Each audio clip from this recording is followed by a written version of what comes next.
You know, we know that President Obama will be an effective campaigner on the campaign trail. This is a preview of what we're going to see. How would Donald Trump rebut the idea that, hey, whether you call them radical Islam or not, that they've been fighting this fight, sometimes successful, sometimes not, and what difference would that make? What would you say? What difference does it make calling the enemy radical Islam? Well, because I think clarity is important in any struggle, and particularly when you're talking about a life or death struggle.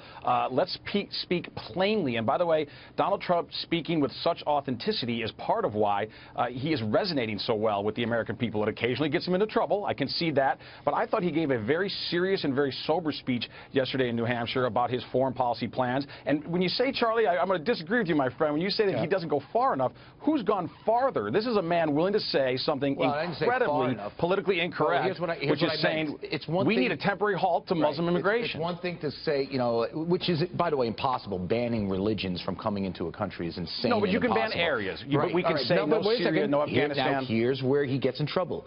Yes, I know you can ban areas. He wants to ban religions. That's anti-American. And by the way, to just say that, to entertain that, and to keep doubling down on that shows that he's missing the boat here. And I'll tell you, someone should get him in a room and just tell him, just straighten him out, because you cannot ban religions. Chris Bedford, one thing that we saw during the primaries is that the temporary ban on Muslim immigrants actually rated high. I think it had something of a 60-some-odd% approval rating, and it was positively seen on both sides of the aisle. In other words, Americans are afraid, and they're not quite sure what to do, and many people are open to, hey, let's just put a pause on this whole thing. You know, and it is important to, against the president's point, it is important to call your enemy what it is. We are dealing with radical Islam. It's not just some extremists. And the people who are in that club absolutely knew what was going on as it started to happen. And it's important that Hillary Clinton and Obama have actually finally come out and said this. Steve Cortes, but again, President Obama, it was a rhetorical question, but he says, what different now, let's say he says radical Islam, what difference would it make with respect to strategy? Would it have changed our success? How does it really play a role? Here's how it plays a role. Let me be real clear on this, because President Obama said during his speech that these are not religious warriors when he was talking about ISIS.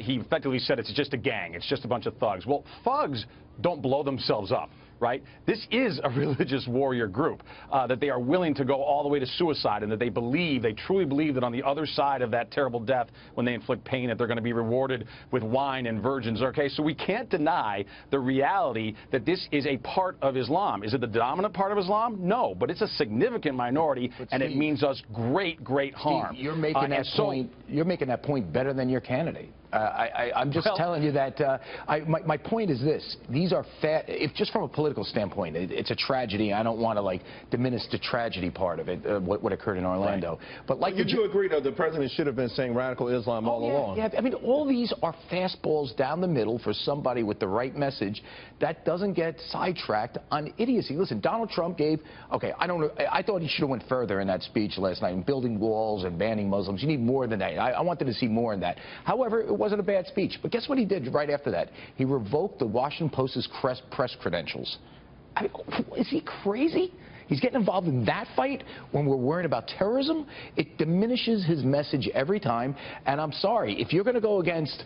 This is not the B team. This isn't Scott Walker. I mean, you know, let's be clear here. You're going against the Jedi Knight, and that's President Obama. You better have your act together. Chris, but Charlie, I would agree. Let me bring Chris in, if you were going against. Let me bring Chris in for a second, please. Chris, you know, again, we started out with a checklist on what's going on with respect to the war, taking the fight to ISIS. We have had some successes, but this opens up an entirely different can of worms.